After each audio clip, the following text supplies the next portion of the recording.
What if I told you Jesus came to abolish religion? What if I told you voting Republican really wasn't his mission? What if I told you Republican doesn't automatically mean Christian, and just because you call some people blind doesn't automatically give you vision? I mean, if religion is so great, why has it started so many wars? Why does it build huge churches but fails to feed the poor? Tell single moms God doesn't love them if they've ever had a divorce, but in the Old Testament, God actually calls religious people whores. Religion might preach grace, but another thing they practice. Tend to ridicule God's people. They did it to John the Baptist. They can't fix their problems, and so they just mask it, not realizing religion's like spraying perfume on a casket. See, the problem with religion is it never gets to the core. It's just behavior modification, like a long list of chores. Like, let's dress up the outside, make it look nice and neat. But it's funny, that's what they used to do to mummies while the corpse rots underneath. Now, I ain't judging. I'm just saying, quit putting on a fake look. Because there's a problem if people only know that you're a Christian by your Facebook. I mean, in every other aspect of life, you know that logic's unworthy. It's like saying you play for the Lakers just because you bought a jersey. See, this was me too, but no one seemed to be on to me.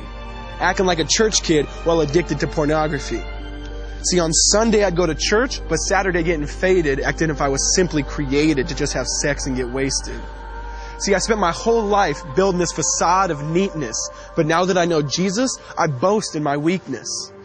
Because if grace is water, then the church should be an ocean. It's not a museum for good people, it's a hospital for the broken.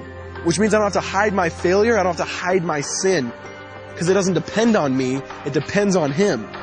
See, because when I was God's enemy, and certainly not a fan, He looked down and said, I want that man. Which is why Jesus hated religion, and for it He called them fools. Don't you see so much better than just following some rules?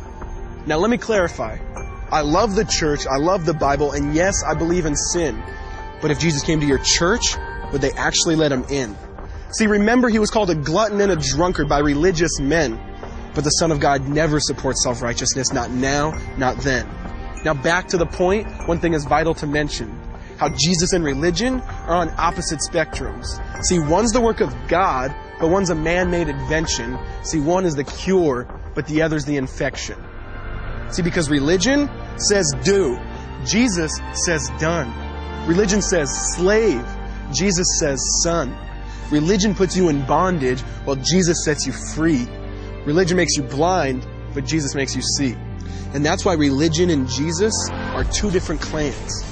Religion is man searching for God. Christianity is God searching for man. Which is why salvation is freely mine, and forgiveness is my own. Not based on my merits, but Jesus' obedience alone.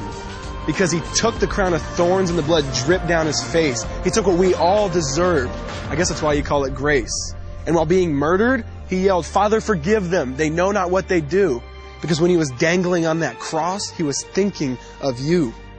And He absorbed all your sin and He buried it in the tomb, which is why I'm kneeling at the cross saying, come on, there's room. So for religion, no, I hate it. In fact, I literally resent it. Because when Jesus said, it is finished, I believe He meant it.